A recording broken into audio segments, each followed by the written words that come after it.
Señoras y señores, queridos amigos todos, constituye para mí una gran satisfacción dar la bienvenida a esta tribuna de la Fundación Juan March al profesor Eduardo García de Enterría, que va a desarrollar un cursillo de 4 lecciones bajo el rótulo general Revolución Francesa y Derecho. Las lecciones van a tener lugar los martes y jueves de esta semana y de la próxima, a las 7:30 de la tarde, en esta misma sala.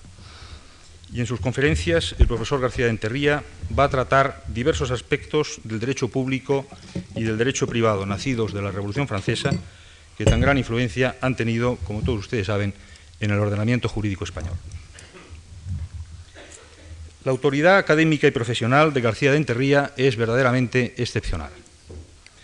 Nacido en el año 23, en Cantabria, ha sido letrado del Consejo de Estado, catedrático de Derecho Administrativo, primero en Valladolid y después en Madrid hasta su jubilación en el año 88.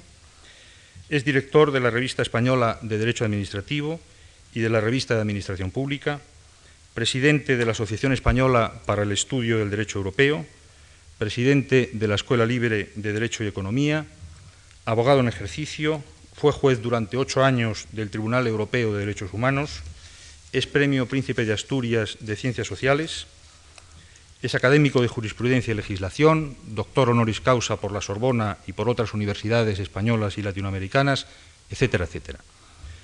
El impresionante currículum de García de Enterría se extiende en servicios, honores y distinciones, como corresponde a uno de los más destacados iuspublicistas españoles, no ya solo de la actualidad, sino también de todo el siglo que ahora concluye.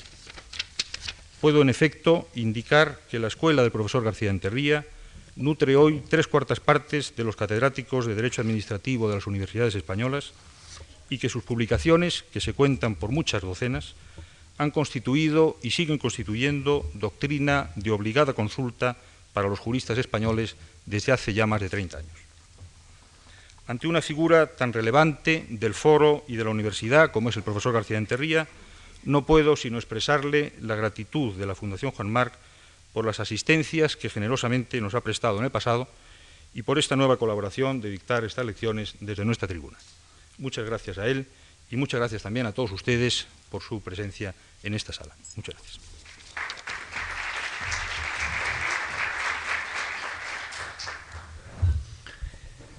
Muchas gracias a la Fundación Juan March, a su director José Luis Yuste, por haberme proporcionado esta prestigiosísima tribuna, a José Luis Yuste también, viejo amigo, por sus generosas palabras en las que luce nuestra vieja y buena amistad. Vencido apenas el segundo centenario de la Revolución Francesa, que ha entretenido sobre todo a los franceses durante el año que acaba de transcurrir, me parece que es una buena ocasión para hablar con algún distanciamiento de este gigantesco suceso de la historia. Voy a hacerlo, sin embargo, no adoptando una perspectiva general, sino desde una perspectiva especializada, que es la mía, la perspectiva del derecho, que, no obstante, estimo ser de primera significación para la comprensión general del fenómeno histórico de que se trata. Toda revolución, por pequeño que sea su calado, es en sí misma una revolución jurídica.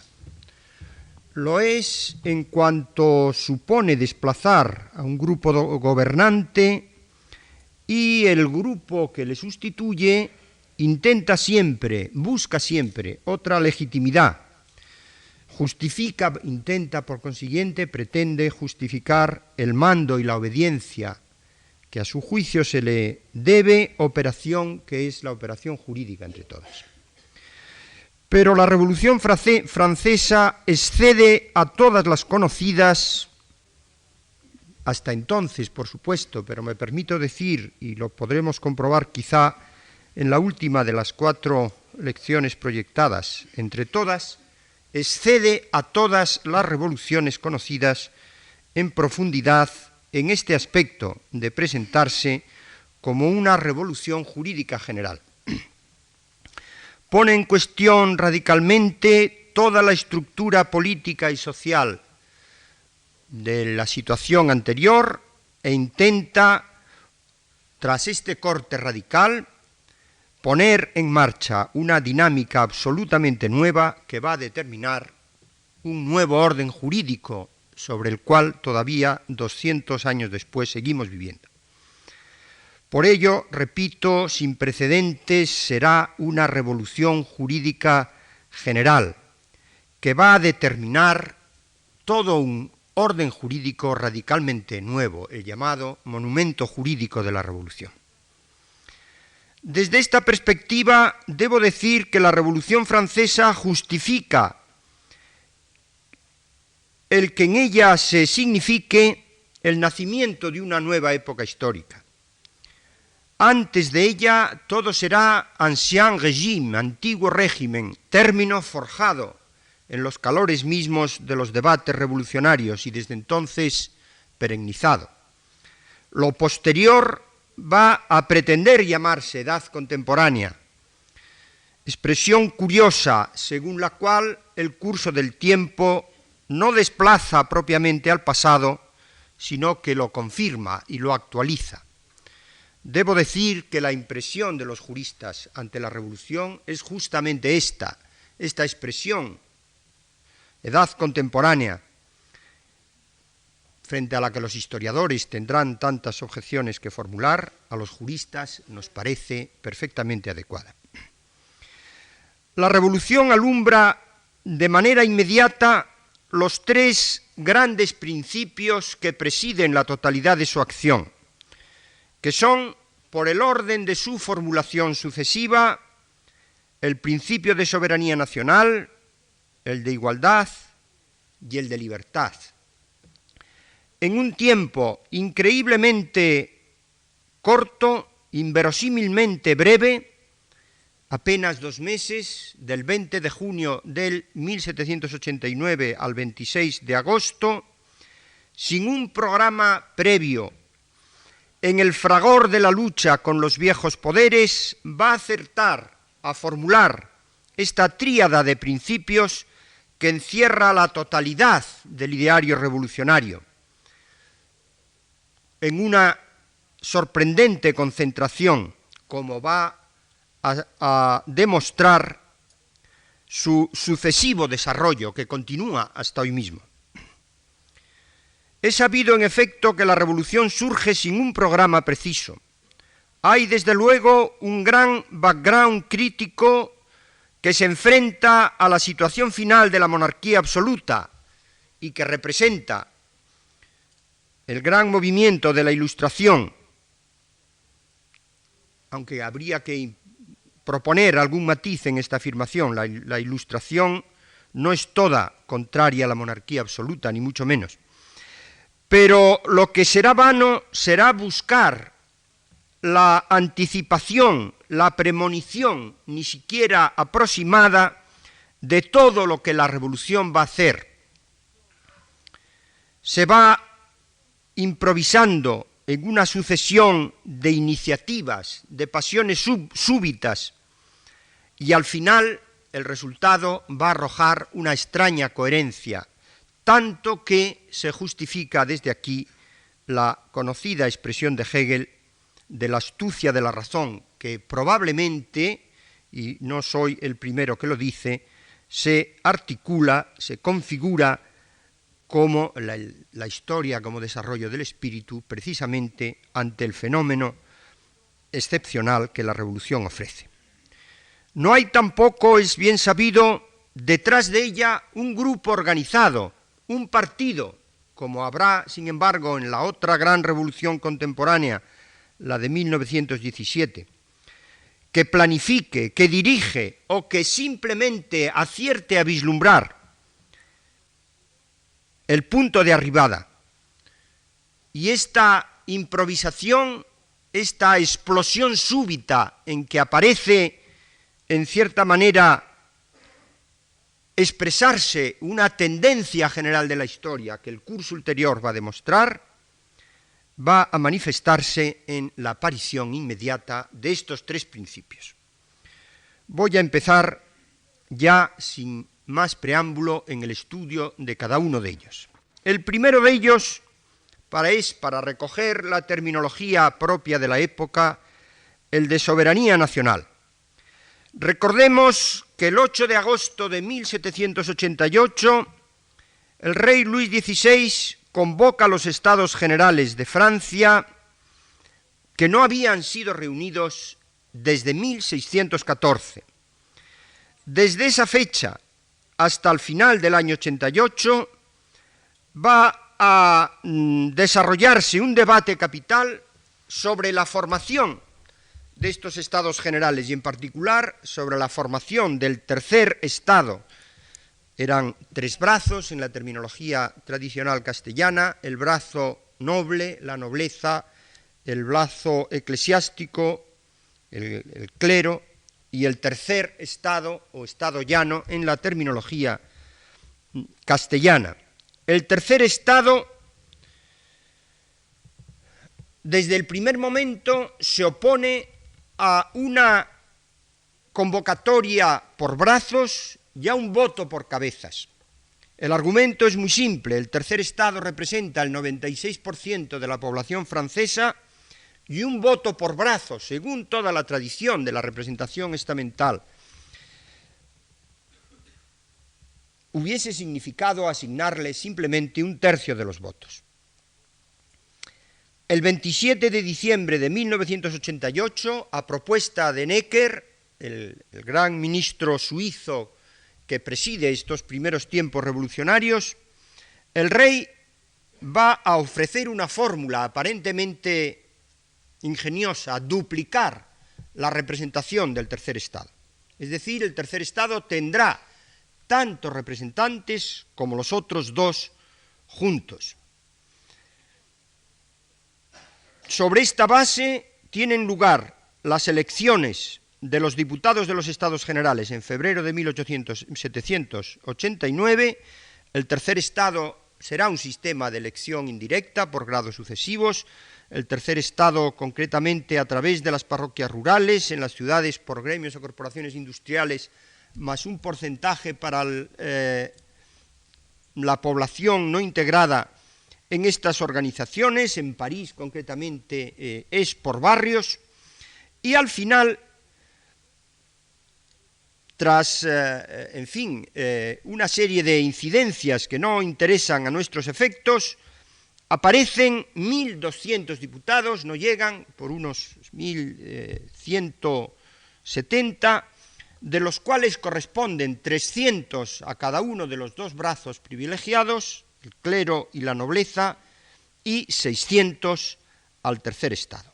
Cada uno de estos diputados va acompañado de sus correspondientes memoriales de agravios de sus representados, los llamados cahiers de doléances, que son para ellos estrictamente vinculantes. Pues bien, sobre esta base, el día 3 de mayo se da posesión uno por uno a todos los diputados. Hay un pequeño discurso del rey, un largo discurso de 3 horas de Necker, y se remite la inauguración solemne al día siguiente, el 4 de mayo, la apertura solemne con una misa, con una procesión, donde ya el tercer Estado es situado en lugar secundario por relación a la corte que rodea al rey y a las preeminencias que acompañan a los representantes de los otros dos brazos. A partir del 4 de mayo se ordena que los brazos o los estados se reúnan por separado para verificación de los poderes de cada uno de los diputados. El tercer Estado, desde el comienzo, se niega a esta reunión separada y pide una reunión conjunta de los tres brazos. Defiende, por consiguiente, el voto por cabezas. Hay ahí esta petición no es atendida, siguen unas semanas de pugnas y de desorden.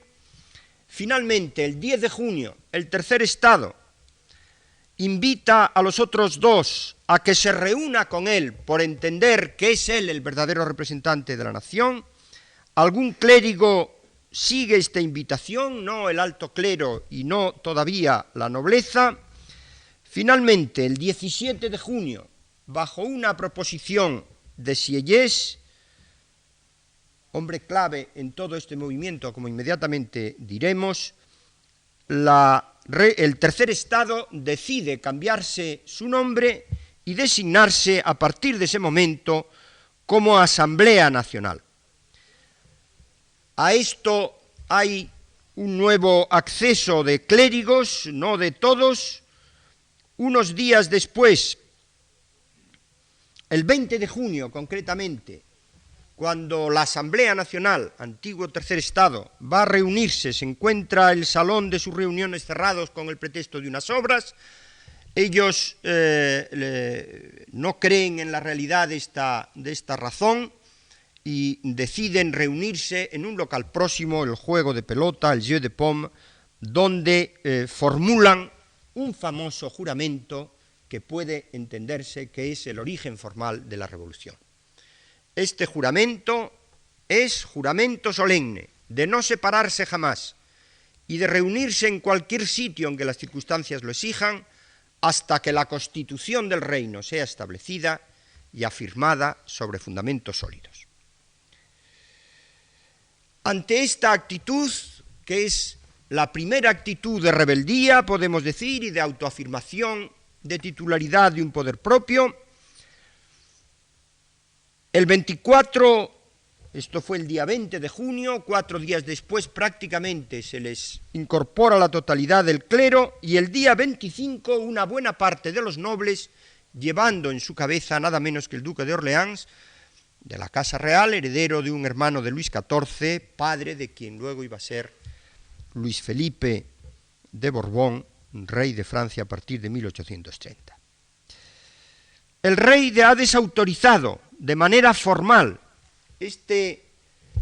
esta pretensión del tercer estado de erigirse en centro de la representación nacional y de imponer el voto por cabezas. Hay un discurso ante el propio tercer estado del 23 de junio en el que les intima a la disolución como tal supuesta Asamblea Nacional, a respetar la Constitución, las leyes fundamentales de la monarquía francesa tradicionales y a seguir deliberando como brazo separado. Frente a esto, frente a esta intimación, el día 23 de junio, nada más el rey desaparece, se afirma en palabras que van a ser históricas, uno de los diputados, Bailly, dirá: una nación reunida no puede recibir órdenes. Y Mirabeau, en palabras muchas veces también repetidas: estamos aquí por la voluntad del pueblo y no saldremos de aquí más que por la fuerza de las bayonetas, declarándose seguidamente la inviolabilidad de los miembros de la Asamblea Nacional. El día 27 de junio el rey cede, la monarquía absoluta ha acabado ese día, y ordena a todos los brazos que se incorporen a la reunión conjunta, aceptando incluso la designación de Asamblea Nacional. La fuente ideológica de estos sucesos está perfectamente identificada. Está representada por el famoso folleto, no llega a la categoría de libro, son apenas 30 páginas del libro de Sieyès, que es el tercer estado. Sieyès, el abate Sieyès, es clérigo, pero sin embargo ha tenido toda la deliberación, toda la intención de hacerse elegir diputado por el tercer estado, donde está en la Asamblea Nacional, aunque se incorpora tardíamente. En este famoso documento ideológico, Sieyès afirma que el tercer estado no es nada, pero que debe de serlo todo. Él parte de las doctrinas rusonianas y en general del pacto social. La asociación política es obra de un pacto, el poder surge de este pacto y únicamente la nación como titular del poder, inmediatamente voy a decir lo que Sieyès entiende por nación, es la que puede ejercer, la que puede titularizar la totalidad del poder público. La significación capital de este principio, que queda establecido virtualmente ante la derrota del rey, es de primera importancia, corta de un tajo la base misma del antiguo régimen. En el antiguo régimen todo el poder venía del rey, de Dios directamente al rey. El rey hace las leyes y a su vez las dispensa, aprueba los rescriptos y los privilegios, declara la guerra, hace la paz, firma los tratados. En estos tratados con toda normalidad se pueden desmembrar partes del reino, pueden incluso cambiar el mismo orden dinástico. Todas las autoridades entienden que actúan en su nombre y como comisionados suyos. Los jueces en su nombre dictan las sentencias, pero el propio rey puede o abocar para sí el conocimiento de cualquier proceso o rescindir incluso sentencias firmes o predeterminar el contenido de sentencias mediante las famosas lettres de cachet o cartas privilegiadas.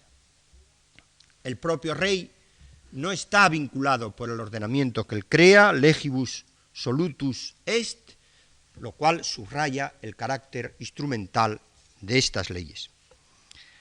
Todo esto queda liquidado de un solo golpe. Lo que los textos revolucionarios llaman nación no es lo que luego va a reelaborar bajo este nombre la ideología romántica. Esto es una división natural de la especie humana, dotada de una identidad moral, en cuya integración únicamente el individuo encontraría su razón de ser, dotada también de una transpersonalidad que se manifestaría en la historia, en la cultura, etc. No tiene absolutamente nada que ver. Estamos en 1789 y el romanticismo está por venir. Lo que es nación, Sieyès en su libro lo dice categóricamente: el conjunto de los ciudadanos unidos bajo una ley común. El primer diccionario de la Academia Francesa de 1694 lo define en términos que son los que están utilizando los revolucionarios. Todos los habitantes de un mismo estado, de un mismo país, que viven bajo las mismas leyes y usan una misma lengua. La enciclopedia todavía en 1765 decía: nación es una palabra colectiva de la que se hace uso para expresar una cantidad considerable de pueblo que habita un país de cierta extensión, localizado en ciertos límites, que obedece al mismo gobierno. En el Diccionario Español de Autoridades de 1732 se recoge una significación idéntica: colección de los habitadores de alguna provincia, país o reino, y autoriza este concepto con una cita de Fray Luis de Granada.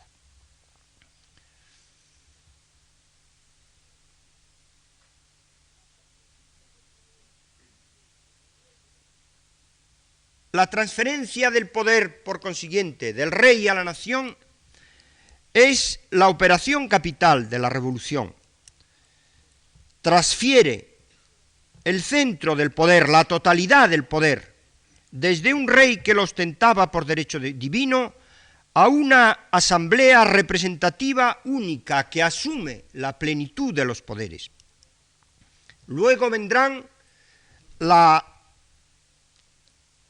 asignación a este término de nación de determinados valores, de determinados símbolos. Los ha estudiado brillantemente Pierre Nora, después sobre los propios fuentes revolucionarios, pero en este momento, luego vendrá más adelante el romanticismo, como digo, pero en este momento nación no quiere decir más que pueblo. La expresión soberanía se toma desde el instrumentario jurídico de la monarquía para expresar que es el poder supremo, el que no reconoce superior, según el concepto tradicional.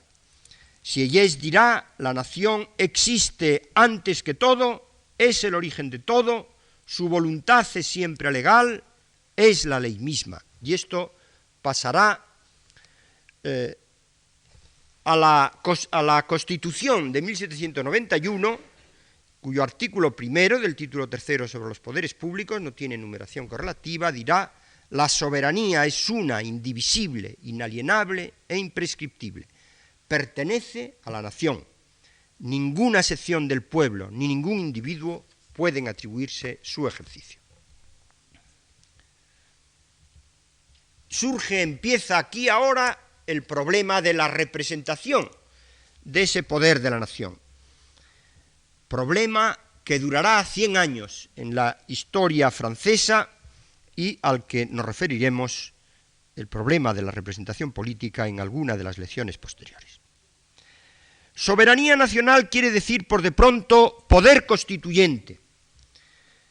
En el juramento del juego de la pelota hemos visto que juran no disolverse hasta haber dado una constitución a la nación. Y Sieyès, frente a los intentos del rey en la sesión famosa del 23 de julio, cuando les intima a la obediencia y les invoca la existencia de una constitución tradicional de la monarquía francesa, dirá: una nación es independiente de toda forma y sea cual sea la manera en que ella quiera, basta que su voluntad aparezca para que todo derecho positivo cese ante ella, como ante la fuente y el dueño supremo de todo derecho positivo. Esta concepción de la nación como titular del poder constituyente arranca evidentemente de la doctrina del pacto social, cuenta ya con un ejemplo ilustre, el de la Constitución americana de 3 años antes, y por eso el 9 de julio de 1979 la Asamblea Nacional decide proclamarse Asamblea Nacional Constituyente. Comienzan entonces los trabajos para la formación de la primera Constitución, que será la aprobada en 1791. Deciden, no obstante, que antes de empezar con la parte orgánica de la Constitución, tienen que comenzar por una declaración de derechos, y esa será la Declaración de Derechos del Hombre y del Ciudadano, que será aprobada el 26 de agosto de ese mismo año, fecundo como pocos, de 1789. A esta declaración nos referiremos luego. Para comprender la consistencia de este poder constituyente, importa mucho ver cómo dentro de la organización que pretende darse la Asamblea Nacional Constituyente se inserta la figura del rey. El día 28 de agosto, 2 días después de aprobada la Declaración de Derechos del Hombre y del Ciudadano, donde ya se ha dicho que pertenece toda la soberanía a la nación y ningún grupo ni individuo podrá menoscabar esta titularidad, el día 28 de agosto comienza el capital debate sobre el veto regio a las leyes. Debate donde se dilucida la inserción del rey en el nuevo orden democrático. Aquí surge ya la primera gran división de la Asamblea, el grupo de los monarchiens, los monarquistas, pudiéramos decir, a su frente Mounier, que pretenden inspirarse en el modelo de constitución inglesa, frente a los democráticos puros. Finalmente, este problema del veto suspensivo va a quedar reducido, del veto regio va a quedar reducido a un veto suspensivo, pero mantenido nada menos que durante 2 legislaturas. En la Constitución de 1791, la definición de la posición del rey no admite ninguna duda. Dice el artículo 3 de la sección primera, capítulo 2, título 3: no hay en Francia autoridad superior a la de la ley, el rey no reina sino por ella, y solo en nombre de la ley puede exigir obediencia. Y el artículo siguiente fija la fórmula del juramento del rey y jura ser fiel a la nación y a la ley y emplear todo el poder que le es delegado en mantener la Constitución decretada por la Asamblea Nacional Constituyente y hacer ejecutar las leyes. El sometimiento, por consiguiente, de la monarquía al orden democrático íntegro no admite ninguna duda. Sin embargo, este problema de la posición del rey va a ser enormemente conflictivo.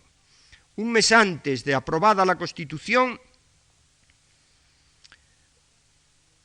tiene lugar la famosa huida de Varennes, en el que el rey y la familia real ha intentado huir de Francia para acogerse a los soberanos extranjeros. Es sorprendido, es devuelto a su palacio, pero aquí el principio de la inviolabilidad impide otras consecuencias. Un mes después de aprobada la Constitución, sin embargo, la Asamblea le suprime los tratamientos de majestad y de sir, establece que los diputados podrán estar sentados en su presencia y que su silla no sobrepasará en altura al sillón del presidente de la Asamblea. Sin embargo, comienzan ya entonces las peticiones populares de abolición de la monarquía y el 10 de agosto del 92, ya vigente la Constitución, antes de esto hay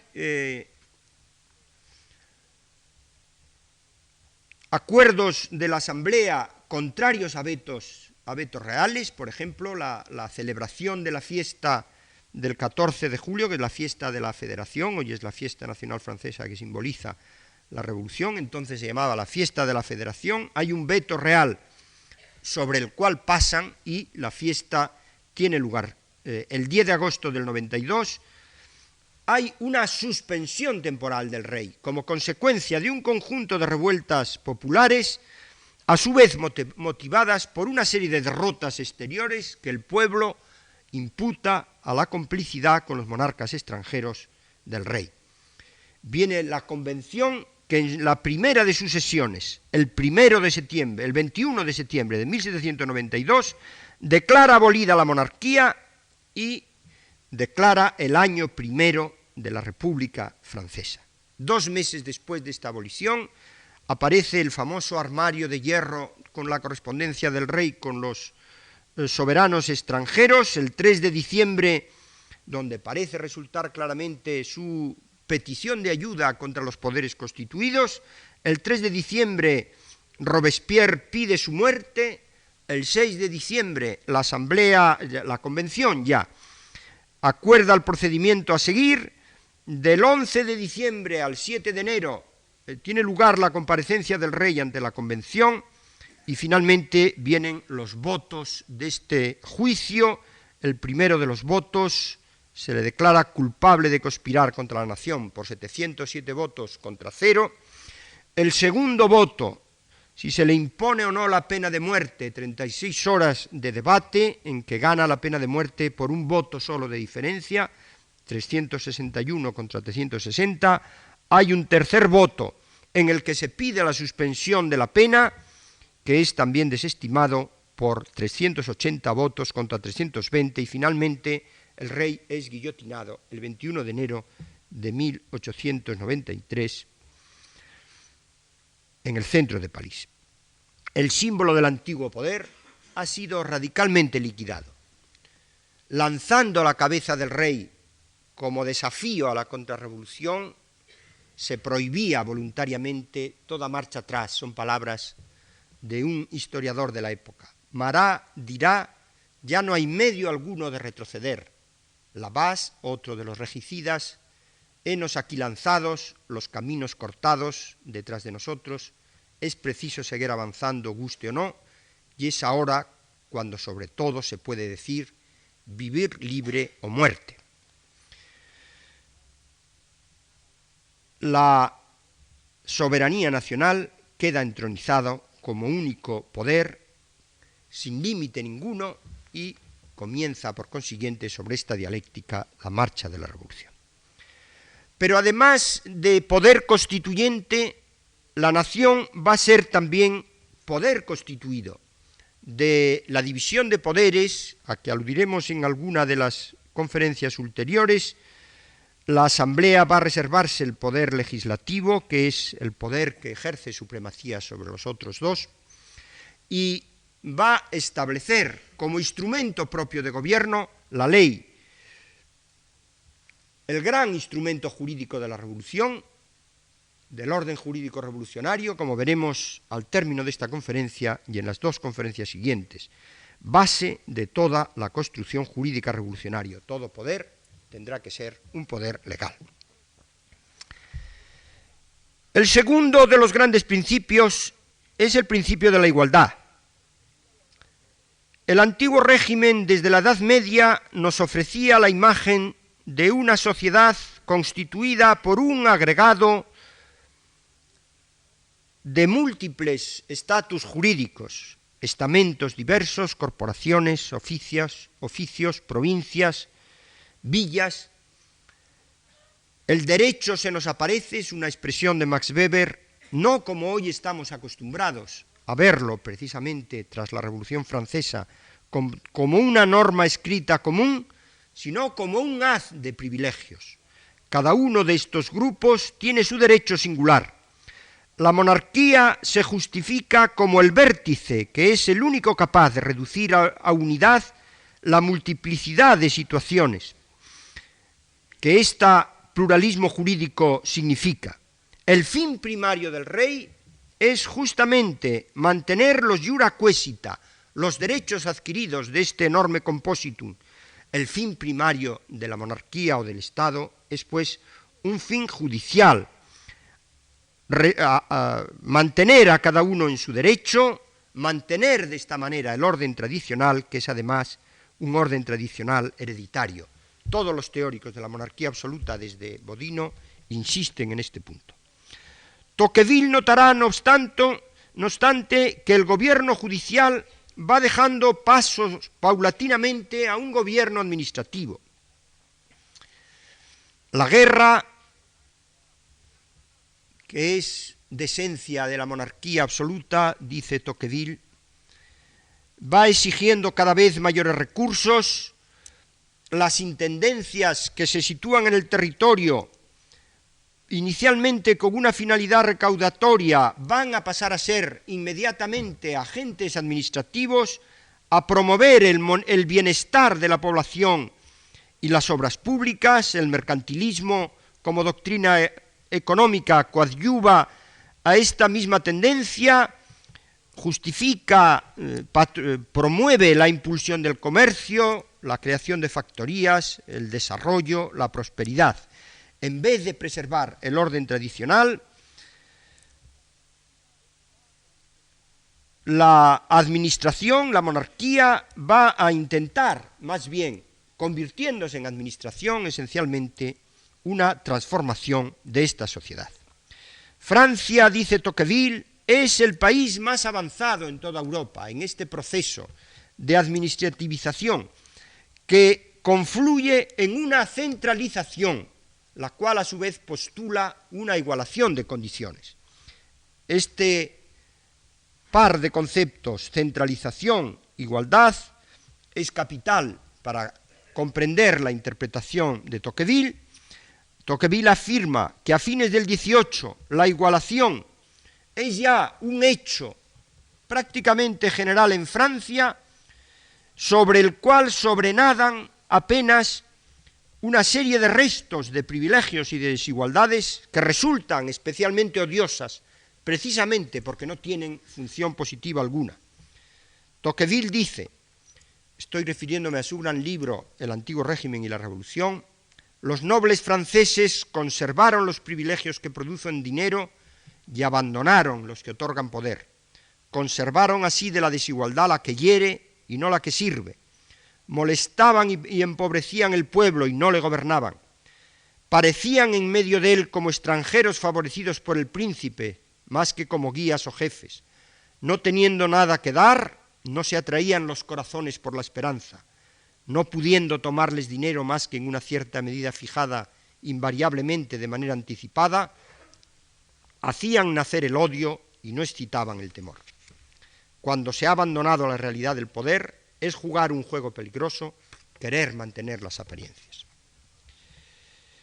para Tocqueville es justamente la tensión entre la igualdad y los privilegios la que va a explicar, donde va a surgir el fenómeno mismo de la revolución. Es un hecho que la mayor parte de los cahiers de doléances, sobre todo del tercer estado, propugnan la desaparición de todo este mundo de los privilegios, que es un resto de la antigua sociedad. Pero va a ocurrir un suceso insólito que va a permitir el tronchado radical de estos privilegios en una sola noche, la famosa noche de 4 de agosto de 1789. Ha ocurrido que aquel verano del 89 fue un verano de malas cosechas y en julio ha comenzado lo que se llama en la historiografía revolucionaria la Grande Peur, el gran miedo.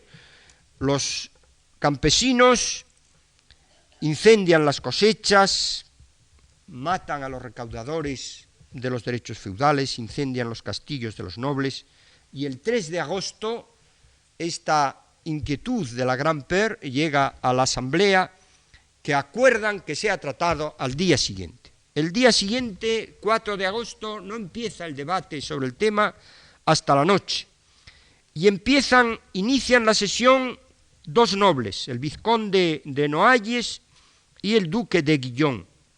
Sorprendentemente, los dos van a proponer suprimir algunos de los derechos feudales y declarar rescatables económicamente todos los demás. El duque inicia concretamente la ebriedad de las renuncias. Él parece ser que tenía enormes privilegios, enormemente lucrativos, dominicales, de origen feudal, y a esta posición del duque de Guillón va a seguir un arrebato, una embriaguez en las que noble tras noble van pasando a la tribuna para afirmar su renuncia a sus derechos. A las 11 de la noche el presidente, el famoso Le Chapelier, muy hábilmente invita a pronunciarse sobre el tema al clero. Los obispos suben a la tribuna, continúan las renuncias, siguen a continuación las provincias, las ciudades, las villas. Un frenesí de generosidad ha invadido la Cámara y se propone la abolición general de todos los privilegios y el establecimiento de un derecho común de todos los franceses. A las 2:30 de la mañana, que se levanta la sesión, Le Chapelier hace levantar acta de todas las propuestas que han sido aprobadas, y el día siguiente, el 5 de agosto, se prepara un proyecto de decreto que se discutirá muy levemente los días sucesivos y que se aprobará el día 11 de agosto siguiente, 6 días después. Estos son los decretos de la noche de 4 de agosto, que empiezan diciendo: la Asamblea Nacional destruye enteramente el régimen feudal, decreta que en los derechos y deberes tanto feudales que censales, los que tienen a la mano muerta real o personal son figuras feudales, y a la servidumbre personal y lo que ellos representan son abolidos sin indemnización. Todos los otros se declaran rescatables mediante precio. Todas las justicias señoriales son suprimidas sin indemnización, el derecho exclusivo de caza, los diezmos se declaran rescatables, los privilegios pecuniarios personales o reales. Todos los ciudadanos sin distinción de nacimiento podrán ser admitidos a todos los empleos y dignidades eclesiásticos, civiles y militares, y ninguna profesión útil no implicará derogación del derecho común. La venalidad de los oficios de judicatura y municipales es suprimida desde este instante y la justicia será otorgada gratuitamente. Una Constitución nacional y la libertad pública, siendo más ventajosa una Constitución y la libertad pública a las provincias que los privilegios de que algunas gozan, y cuyo sacrificio es necesario a la unión íntima de todas las partes de Francia, se declara que todos los privilegios particulares de provincias, principados, países, cantones, ciudades y comunidades de habitantes, sean pecuniarias, sean de cualquier otra naturaleza, son abolidos sin retorno y permanecerán confundidos en el derecho común de todos los franceses. Bien, son muchos más artículos que naturalmente no voy a intentar leer aquí, pero en esa noche se acaba, podemos decir, la desigualdad de un solo trazo. La pasión de la igualdad va a prender a continuación, no solo esta igualdad civil que establecen los decretos de 4-11 de agosto del 89, sino inmediatamente va a empezar una furia por la igualación, la creación de departamentos para abolir todo el sistema de las antiguas provincias, incluso hasta el recuerdo de su nombre. Los nombres de los departamentos son nombres puramente geográficos, de ríos, de montañas. Son además, según el dogma de los fisiócratas, pequeñas unidades en las que, configuradas para que la capitalidad pudiera alcanzarse en una jornada de caballo desde cualquier lugar del mismo. El decreto de 26 de febrero de 1790 establece los 83 departamentos, la Constitución del año 3 los enumerará uno por uno, se ampliarán con las conquistas de la Revolución, en la plenitud del imperio llegarán a ser 130. El sistema métrico de pesas y medidas, el sistema métrico decimal, que hoy es prácticamente universal, con alguna excepción, en el mundo anglosajón todavía, es un producto de este afán igualitario para acabar con los sistemas locales de pesos y medidas. Un decreto de 8 de mayo de 1790 hace que la Asamblea encargue su estudio a la Academia de Ciencias, la cual ofrece en 1793 lo que luego va a ser el sistema métrico decimal, que la Convención adoptará: el metro, el litro, las unidades de medida, el gramo, el grado, el área para la superficie, etcétera. La fe decimal va a llegar incluso al calendario, el calendario revolucionario de Dacatario.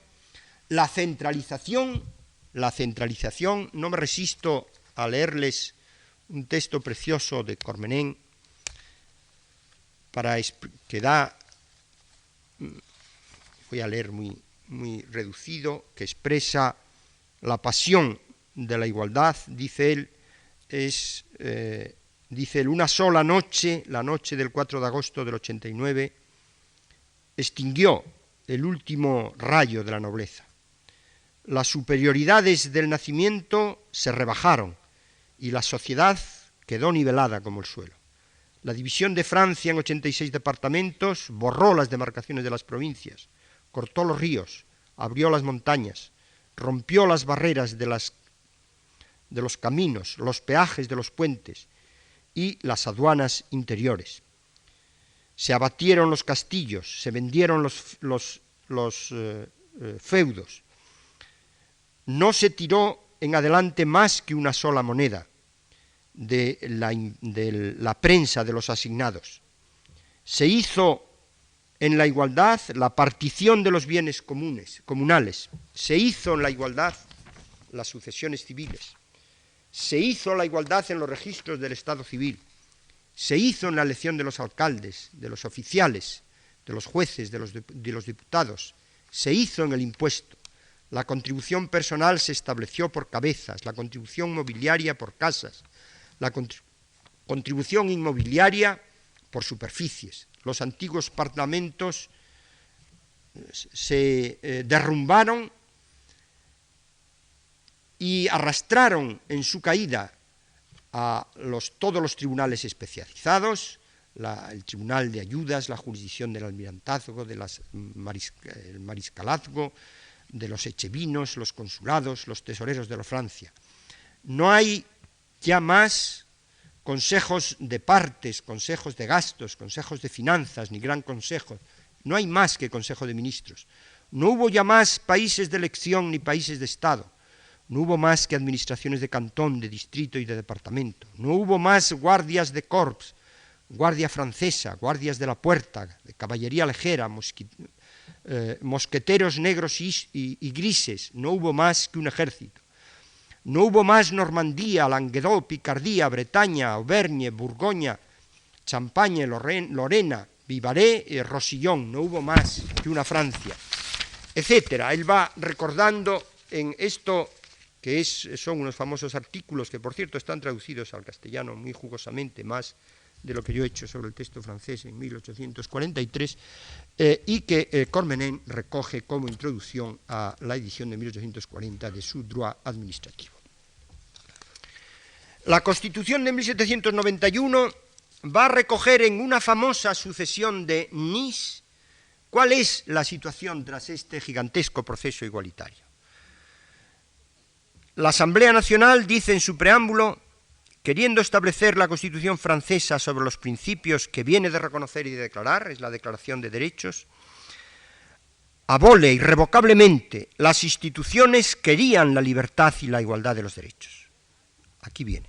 Ya no hay más nobleza, ni los pares, ni distinciones hereditarias, ni distinciones de órdenes, ni régimen feudal, ni justicias patrimoniales, ni ninguno de los títulos, denominaciones y prerrogativas que derivaban de ellos, ningún orden de caballería, ni ninguna de las corporaciones o decoraciones para las cuales se exigía pruebas de nobleza o que suponían las distinciones de nacimiento, ni ninguna otra superioridad que la de los funcionarios públicos en el ejercicio de sus funciones. No hay más venalidad ni herencia de ningún oficio público. No hay más por ninguna parte de la nación, ni para ningún individuo, ningún privilegio, ni ninguna excepción al derecho común de todos los franceses. No hay más jurados, ni corporaciones de profesiones, gremios. La ley no reconoce más los votos religiosos, ni ningún otro vinculación que sería contrario a los derechos naturales o a la Constitución. La libertad, la igualdad civil queda pues absolutamente constituida, y esto va a ser capital para la constitución de la sociedad civil, lo que intentaremos ver en la siguiente conferencia. Quedan otros dos contenidos posibles de la igualdad política, la igualdad económica, cuyos avatares examinaremos en la última de nuestras conferencias. Y queda finalmente, y con esto termino, el último de los grandes principios, el principio de la libertad. Gran palabra desde los griegos, unida al ideal de la sociedad política. En la Edad Media se va a predicar de los grupos y de los estamentos como franquicias o privilegios. Se habla de libertades comunales, de libertades de la Iglesia, de libertades de los nobles, de libertades de las corporaciones. Solo en la Edad Moderna comenzará a hablarse de la libertad referida al individuo. Confluyen aquí muchas corrientes, desde la llamada segunda escolástica, que es la escolástica española moderna, por cierto, cuya reivindicación actual es visible. Me remito, por ejemplo, a un número de los Quaderni Fiorentini sobre historia del pensamiento jurídico dedicado a ella. La Reforma, y sobre todo con su exigencia de reconocimiento de la libertad de conciencia y de cultos, lo que dará finalmente su plasmación política al pensamiento de la libertad política como una libertad individual. El pacto social se hace enajenando ciertas porciones de esta libertad natural, pero manteniendo ciertas libertades sustanciales cuya conservación va a ser el fin del cuerpo político. Toda la filosofía ilustrada trabaja sistemáticamente sobre esta línea. La fisiocracia y los economistas ingleses van a alumbrar otra libertad nueva, la libertad económica. Todas estas libertades se enraizan en la naturaleza del hombre, son de derecho natural. No, naturalmente, me corresponde seguir la historia del concepto. Me bastará decir que las dos grandes revoluciones del siglo XVIII, la Revolución Americana y la Revolución Francesa, son las que van a intentar la generalización, la plasmación de esta idea en los grandes instrumentos constitucionales y su intento de convertirla en una idea jurídica perfectamente operativa. Ya dije antes que la revolución, la Asamblea decide después del 9 de julio del 1789, cuando se declara la Asamblea Constituyente, decide comenzar por una declaración de derechos. En mes y medio, el 11 de julio, se presenta el primero de los proyectos. Hay más proyectos anteriores, muchos incluso en los Cahiers de Doléances, el libro de Rials, a que inmediatamente haré referencia, ha localizado pues, cerca de 60, pero el primero de los proyectos de declaración es de uno de 11 de julio que presenta Lafayette, el general que ha participado en la independencia americana, por cierto, que con colaboración de Jefferson, uno de los grandes padres de los framers de la Constitución americana, que es a la sazón embajador de los Estados Unidos en Francia. Hay una serie de proyectos que se entrecruzan y finalmente el 26 de agosto de 1789 se aprueba el famoso documento Declaración de los Derechos del Hombre y del Ciudadano, documento emblemático de la Revolución, uno de los grandes documentos de la historia de la humanidad. En 17 artículos, en una página, página y media, por una sola en este formato que aquí tengo, en menos de 1000 palabras, se expresa una de las grandes concepciones que va a movilizar a las sociedades contemporáneas y cuya virtualidad no está ni mucho menos caduca.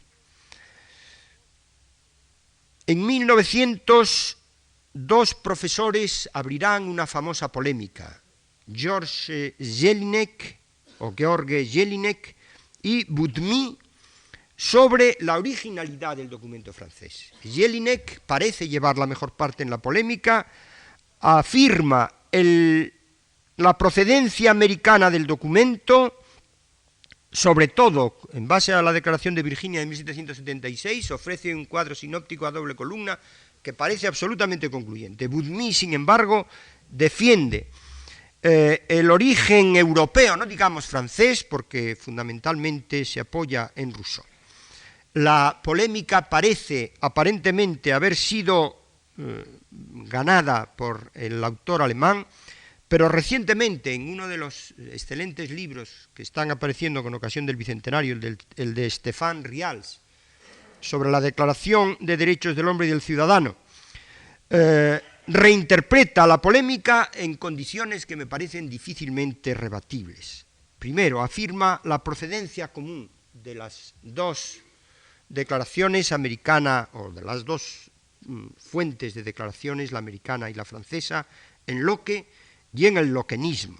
Segundo, afirma que y prueba, yo creo, que la declaración francesa tiene un mayor grado de concentración y una potencia, por consiguiente, universalista más fuerte que la americana, obra esencialmente de juristas, con la sequedad del método jurídico. Tercero, y sobre todo, afirma que el cuadro famoso a doble columna de Jelinek falla precisamente en un punto esencial. En los artículos 4, 5 y 6 de la Declaración,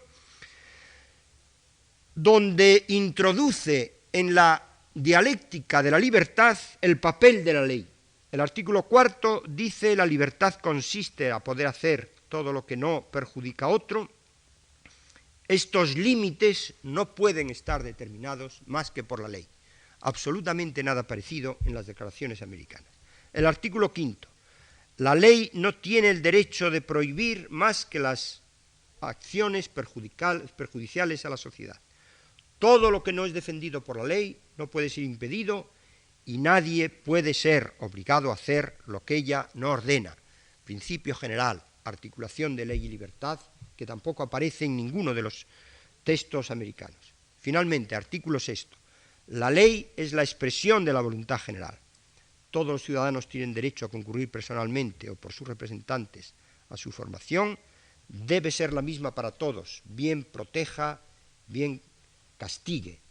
Todos los ciudadanos son iguales a sus ojos, todos son igualmente admisibles a todas las dignidades, plazas y empleos públicos según su capacidad y sin otra distinción que la de sus virtudes y de sus talentos.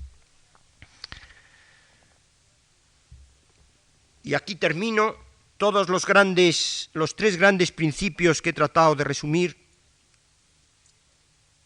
y más el conjunto de los tres, suponen una ruptura total del orden establecido y van a ser en adelante los tres ejes sobre los que va a marchar no solo la revolución, sino prácticamente toda la historia occidental. La entelequia política no ha salido, podemos decir, quizá con la sola excepción de los irracionalismos fascistas, no con la excepción del marxismo. Esa no es una excepción, es una perversión, yo creo, de algunos principios revolucionarios, pero no es un irracionalismo, es por el contrario un hiperracionalismo. Van a derivar de esta línea hasta hoy mismo. En el orden jurídico, sobre estos tres principios se va a construir el monumento jurídico de la revolución. El ideal del derecho revolucionario se va a articular, como intentaremos precisar en las lecciones siguientes, justamente sobre los tres principios que hoy hemos estudiado. Existen unos derechos naturales del hombre, es la base de todo. Segundo, la pretensión de esos derechos es la de convertirse en derechos positivos, operativos, jurídicamente garantizados. Tercero, esa conversión solo puede hacerse a través de la ley, obra de los propios ciudadanos, expresión, por tanto, del principio democrático. Cuarto, la ley es el instrumento técnico esencial de la construcción jurídica de la revolución y no será ya simplemente una sustitución del rey en la antigua soberanía. La ley, el rey absoluto la promulgaba con la fórmula «car tel est notre plaisir», pues tal es nuestro placer. No será el placer del rey, no será el placer de los ciudadanos. La ley de la revolución es algo distinto. Primero, es la obra de los ciudadanos mismos. Segundo, ha de ser común a todos los ciudadanos. Acabamos de verlo con la lectura del artículo 6 de la Declaración de Derechos. Tercero, el contenido de la ley será precisamente articular la libertad de todos. Un texto con el que me van a permitir que concluye, de una excelente historiadora del derecho revolucionario, Elisabeth Guibert-Slepczynski, lo dice claramente. El ideal del derecho revolucionario es una reconciliación de los derechos subjetivos y del derecho objetivo, una unidad práctica entre la conciencia de los derechos naturales y el reconocimiento de los derechos positivos, de la energía jurídica creada por la conjunción de los individuos y la eficacia de la norma jurídica. En las lecciones siguientes intentaremos ahondar en estos conceptos. Muchas gracias.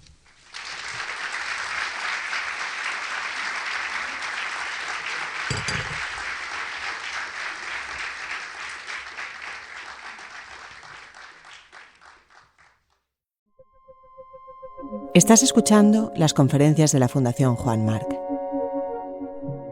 Accede a todos nuestros conciertos, conferencias y podcasts en canal.marc.es o en tu plataforma favorita.